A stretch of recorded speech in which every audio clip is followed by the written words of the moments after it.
প্রতিটা মানুষের জীবন শেষ হয়, কিন্তু কিছু মানুষের গল্প সময়কে অতিক্রম করে বেঁচে থাকে। আজ আমরা চলে যাব এমন একজন মানুষের কাছে যার কলমে ধরা পড়েছিল বাংলার মাটি, মানুষ আর প্রকৃতি। হ্যাঁ বন্ধুরা, আজ আমরা আপনাদের দেখাবো বিভূতিভূষণ বন্দ্যোপাধ্যায়ের বাড়ি আর তার প্রিয় ইছামতি। কতক্ষণ?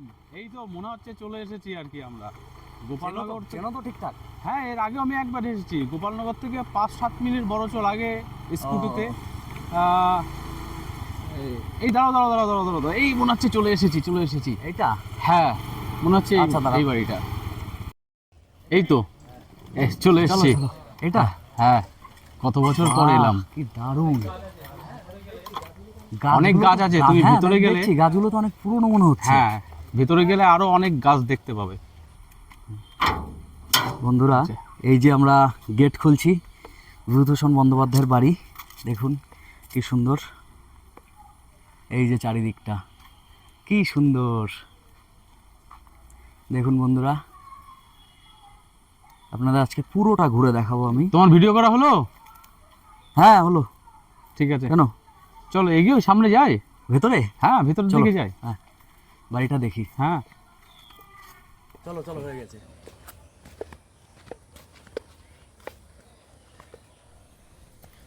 প্রাচীন এই গাছগুলো যেন সেই সময়ের সাক্ষী হয়ে দাঁড়িয়ে রয়েছে। এই বাড়ির দিকে যত এগোচ্ছি তত যেন মনে হচ্ছে বিভূতিভূষণের সময়ের মধ্যে আমরা প্রবেশ করছি।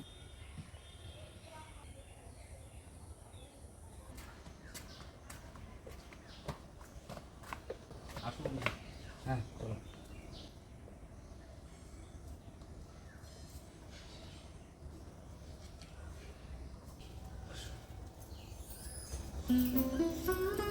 এই ঘরে পা রাখতেই যেন বর্তমান সময়টা মিলিয়ে যায়। সময় ধীরে ধীরে ফিরে যায় বহু বছর আগে।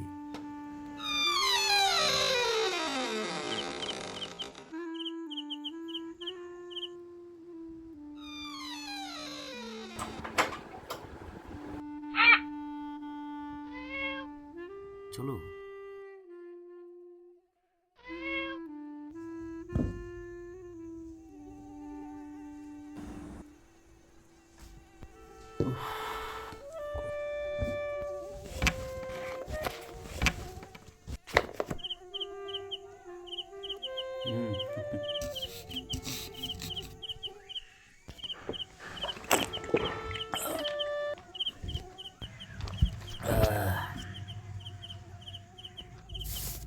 হয়তো এমনই কোনো নীরব দুপুরে, এমনই কোনো নিস্তব্ধ ঘরে জন্ম নিয়েছিল অসংখ্য গল্পের বীজ।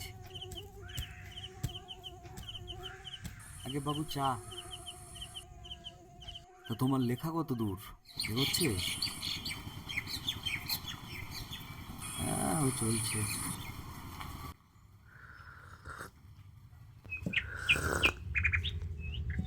এখানে আজও মিশে আছে পুরনো পাণ্ডুলিপির গন্ধ।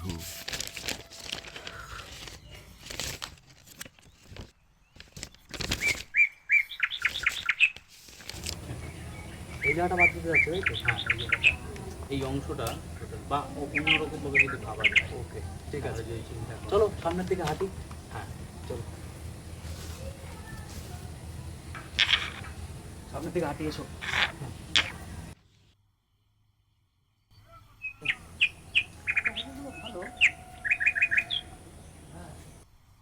তাহলে শোনো, তুমি তুমি তুমি যাও, আমি আসছি, পরে দেখা হবে আবার। এসো কিন্তু, এসো কিন্তু।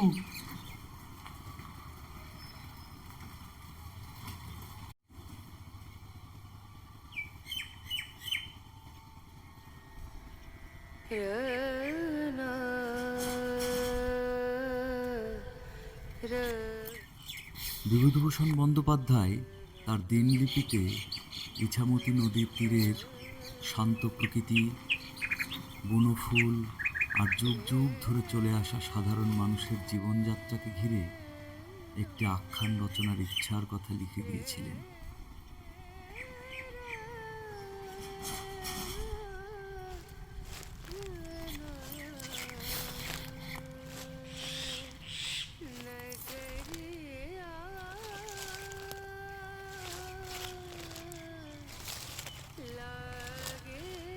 তিনি লিখেছিলেন, ওই শান্ত নদীর ধারে ওই আকন্দ ফুল, ওই পাটা শ্যাওলা, বনঝোপ, ছাতিম বন, এদের গল্প লিখব, নাম হবে ইছামতি।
হ্যাঁ, ভালো কথা।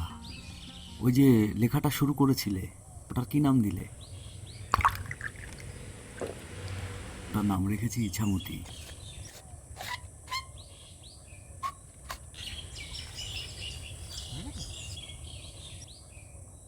ইছামতি তার কাছে শুধু নদী ছিল না, এই তীরের মানুষ, গাছ, পাখি সবই ছিল তার দেখা জীবন।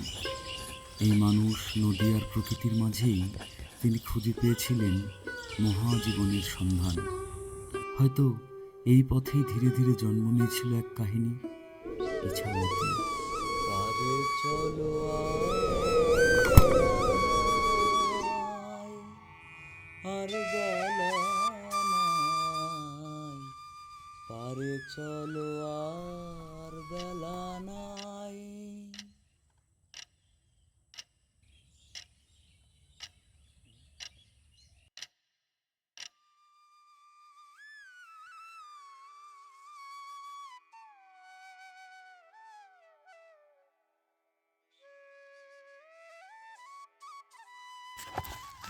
সময়ের ব্যবধান মুছে যায়, কিন্তু কিছু গল্প নতুন হাতে নতুন করে বেঁচে ওঠে।